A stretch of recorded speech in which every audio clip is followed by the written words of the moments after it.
The young people have been working for about 3 to 4 months on a piece that they're going to perform at the ACC. There's a mixture of dance, drama, a little bit of kind of musical theatre as well. Really looking forward to this show. It's a combination of MYA's 2 long-running projects, Space and Noise. And the commitment that the young people have shown to get this right is just amazing. It really does show that young people from Merseyside cherish opportunity. And I'm really thankful to be in the position I'm in to be able to enable that opportunity to grow. Lots of them have done small shows, some of them haven't done any shows at all, and this is just an incredible opportunity for them. I know they're going to be amazed, probably a little bit scared when they see the space, but just that opportunity and that chance to go out there in front of their family and friends and the general public and to just be incredible and have fun. I'm really looking forward to that. Yeah. And why did you select the Auditorium? Why did you select it? I think it was in discussion with some other people, and it just fits what we're doing so well. It's such an amazing space to, firstly, to give the kids this opportunity of this large performance space, but also just the facilities are just perfect for such a big group, because we have got around 130 performers altogether. So to fit them all in and to make it a smooth operation, this venue just fitted the bill. So yeah, we're really excited about that. Is there anything particular you're looking forward to? Just giving the young people the opportunity to play on what is a world-renowned stage. You know, there's been many famous acts that have been on tread those boards, and to be able to give young people this chance is amazing, because a lot of them would otherwise be denied an opportunity like this. And for us to just be in a position where we can nurture their creative development and then see that come to fruition, you know, at the centre of Liverpool, the stage it's on, it's fantastic for us, and it gives us a real lift. It's a night that they'll always remember.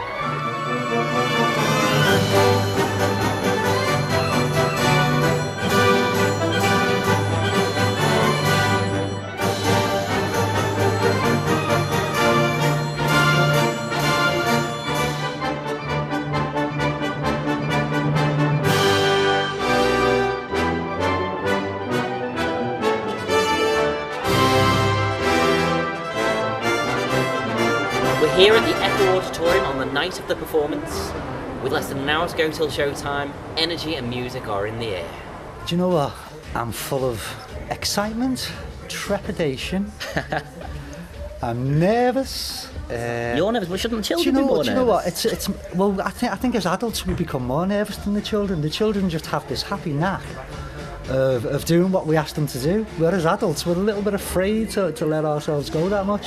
And what kind of things are you expecting tonight? Is it going to be a grand spectacle for everyone? Definitely. Lots of colours, lots of music, dancing. There's a real variation as well from space and noise, like a real mix of different types of performance, different types of dance.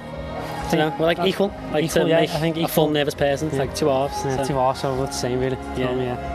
I'll say. But I think a bit more excited to be honest. Yeah. Cannot wait. Yeah. But I think more nervous because we're helping hosting it as well. So that's a first.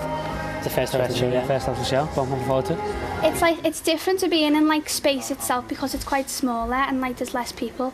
But when you come to like a thing like this, it's like a bigger stage and like there's more people, so it's like more nerve-wracking. And how do you think you've adapted to the staging? Because I believe you've had to space everything out a little bit more, haven't you? Because it's a lot bigger. Well, yeah, because we've had to swap sides on some things and like come in more quicker than usual and like get the movements to go quicker too and all that like different stuff. The kids have been great. The young people have rehearsed immaculately, attended sessions galore, probably put you know, between 40 and 50 hours personal. You've got to think as well, they take this as well as school, don't they? The commitment that they show. You know, yeah, and us at Merseyside Youth Association, we're fully aware of that because we're a youth organisation. Yeah. First and foremost, the young person comes first. And then, you know, they have all this added weightage of stuff that basically pursuing what they want to do creatively. Yeah. As you say, making the time for it in between school, it's a tough thing as well. So the commitment that they show MYA really drives us on to be the best we can for them. I'm here with one of the performers now. Amy, how are you feeling? I'm a bit nervous, but I'm excited more. Yeah, have you got any things to deal with your nerves? Just jumping and just being happy and trying to forget about it. Are you going to enjoy it? Yeah, of course. Fantastic. Yeah.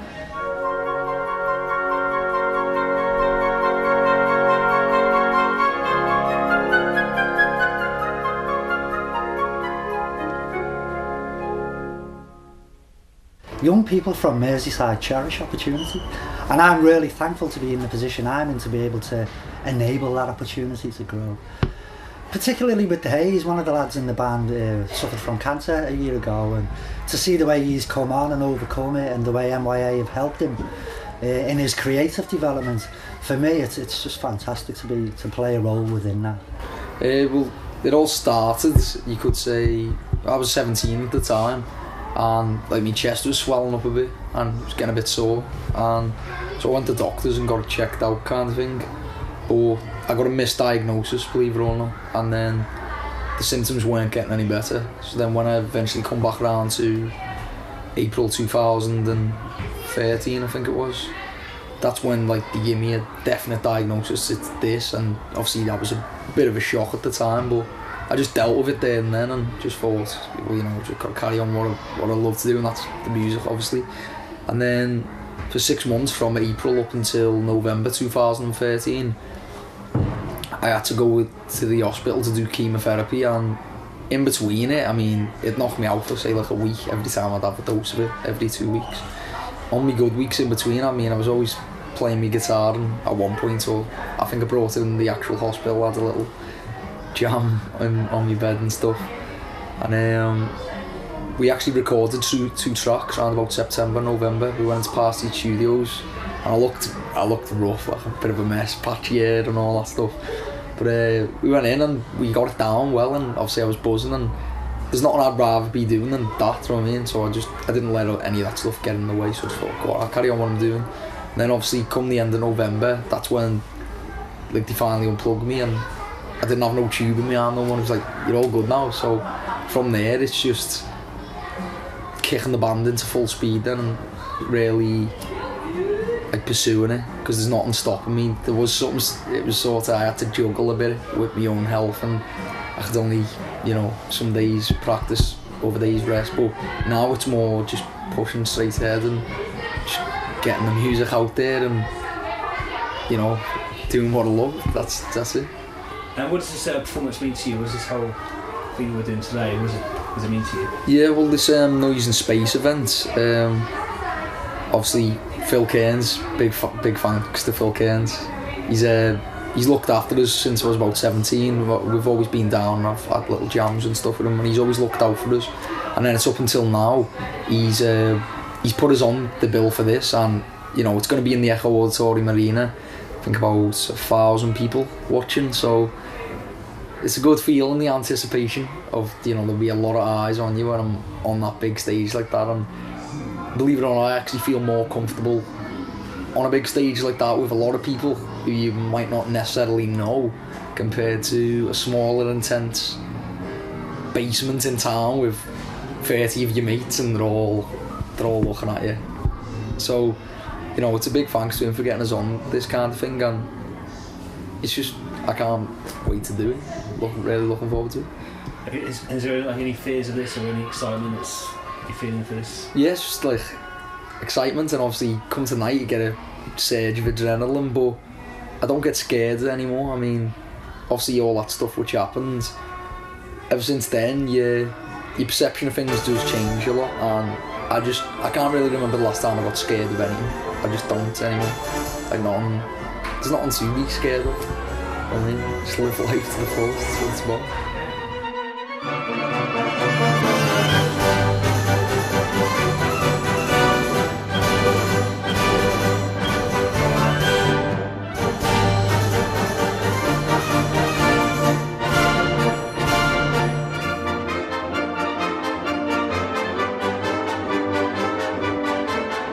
I know because I've performed when I was a young man, I was in a band for years and stuff.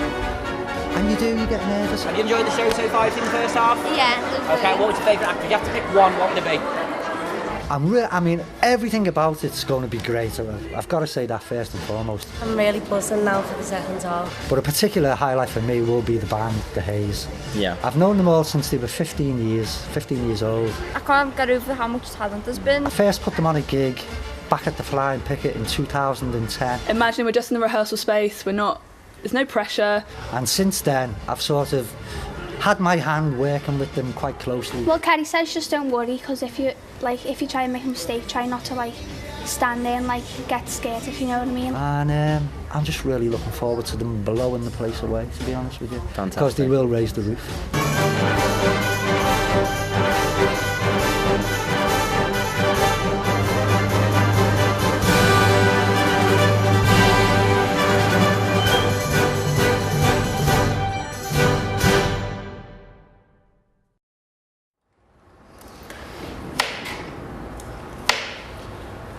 So what are you cooking again?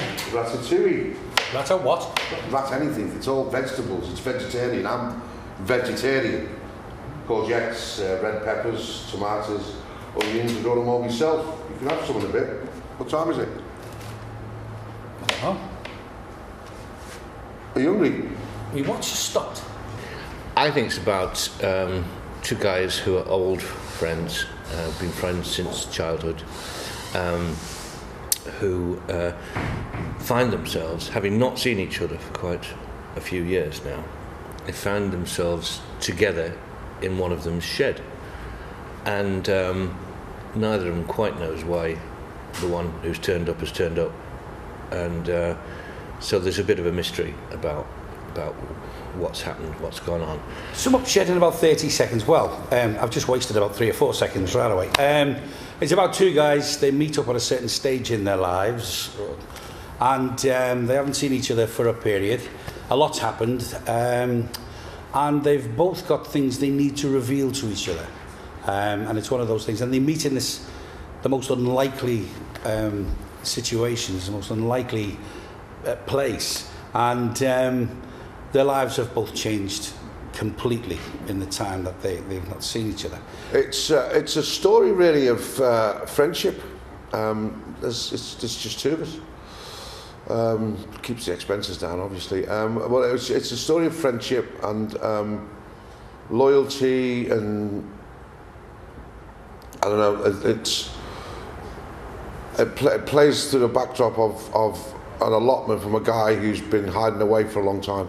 Yeah, and we come to this little shed, which is quite a mystical little place. You know, things happen. There's something about just being in this little environment that sort of elicits those secrets and those things they need to talk about.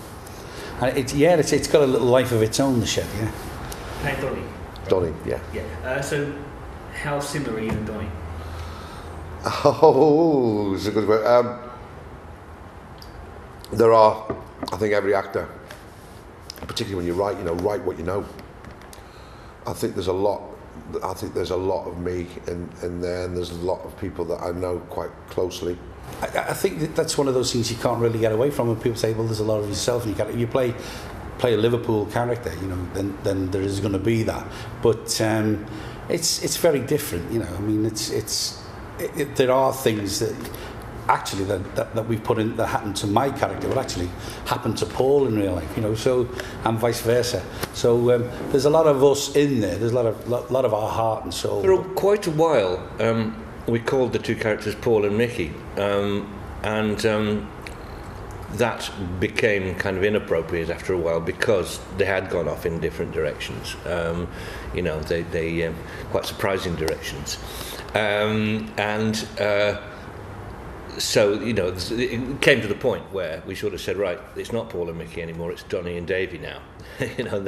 So therefore they aren't you anymore. Mick and I, Michael, who I'm sure you'll be speaking to later, we were both brought from the same area of Liverpool, Edge Hill, Toxteth border. So consequently, although we didn't know each other growing up, we knew of the same people. Our paths didn't cross. So, and through our lives and careers. You know, we've seen a lot of them fall by the wayside. We've seen a lot of them get on, and so our characters are sort of a mix of them.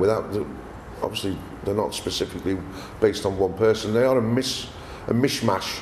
As one of the writers, could you tell us about the origins of writing? Well, originally it was Paul Broughton's idea, and there's a real political hot potato concerning allotments down south. You know, it's like the economy in microcosm. You know, the land's being sold off from people that have had these places for generations, and that was originally his idea because he knew a lot about that. We started out on this last year, and he always wanted to work together. That was the thing. Always wanted to work together. And Kevin Fearon at the Royal Court gave us this opportunity to get together. So we did some workshops. We did lots and lots of audio and video and stuff. And then Bob Eaton came on board, who Mick and I both worked with and loved dearly. He's as a co-writer, and also Bob directs the piece too. We realised it was a nice place to set it, and there are reasons that become apparent during the play why we've set it in the shed. But it's great, you know, and we just found ourselves running away with the stories, you know, and then we brought Bob Eaton in to write because Bob's the only one with a pencil, and he's great. He's got a lot of experience, and he pulled all our ideas together. We had sort of tons of stuff, and he threw out, you know, the stuff that was superfluous, and you know, the sort of babies out with the bathwater. We had to learn a bit about that, and he wrote it and put it into a cohesive structure. So it was great, and then we've sort of come into rehearsals, and now all three of us are kind of buffing it and polishing it, if you like. So before Bob arrived, what were the struggles of writing for them? Learning how to, the old adage as a writer, learning how to kill your babies. Stuff that you really liked, and it just didn't. We had that much stuff, Sean. That was the thing, because we had Mick is a brilliant raconteur and knows so many people, you know, and I, through one thing and another, know a lot, and our relationship from Brookside, and we've worked together on stage before. We just fell about. We do a lot of our research in the pub, you know. So we had a lot, and that's why Bob was brilliant. He just came in and pared it down and gave us a structure, and we've been working to that in this final part before we open next week. Well, they'd been chewing the idea over for a while, and then they had a couple of weeks. Paul and Mickey had a couple of weeks in the rehearsal room together, working on the idea, improvising, devising, coming up with basic characters, and you know, changing their mind a few times, obviously. And so they videoed that, and they recorded that, and we got a transcript of that, and I took that as my basic starting point, took it off in a few different directions, took the characters off in some different, quite surprising directions, brought that back to them, and I said, what do you think about that? And they said, yeah, that's great. It was just very enjoyable. It was great fun. I mean, it's one of the most enjoyable things I've been involved with. It's totally collaborative, and you know, we're throwing ideas at each other. Paul and I have known each other a long time, as we have with Bob, and we're not afraid to say our piece, you know, speak our mind, or say, well, we don't like this, or we do like that, or yeah, yours is better than my idea. And so it's been that kind of process, you know. Cool. And so now to piece together with Bob and everything involved, what are your hopes for the audience? How are you hoping everyone's going to react to it? Well, of course, you know, anything with Michael Starke in it is going to be funny. We want them to go away with something positive, and to feel that it's been a good theatrical experience as well, because there's a lot of things I think, well, they will identify with, you know, the friendship thing, the nostalgia, the background, where they came from. You know, two working class boys who kind of, they go round the clock, you know, or round the block, I should say. I think they're going to be intrigued by it. I think they're going to be entertained by it. I think they're going to be. I think they're going to like the characters. I think they're going to find it funny. We hope that the Royal Court audience will allow themselves to be taken on a bit of a journey, with some laughs, with some tears. You know, there's some high drama in it as well, you know. So I think they'll go away entertained, but I think a bit more than that. I think there's I think there is a kind of I think there's a real story there, and I think there's a kind of point to it, which is about friendship and other things. What? I asked you if you were hungry. Well, I thought I was, but what? I don't know. It's time for a cup of tea and all, but I don't know. It's too hot or something? No, it's yeah, do you want it? Oh, absolutely. So you grow all these then? Yeah.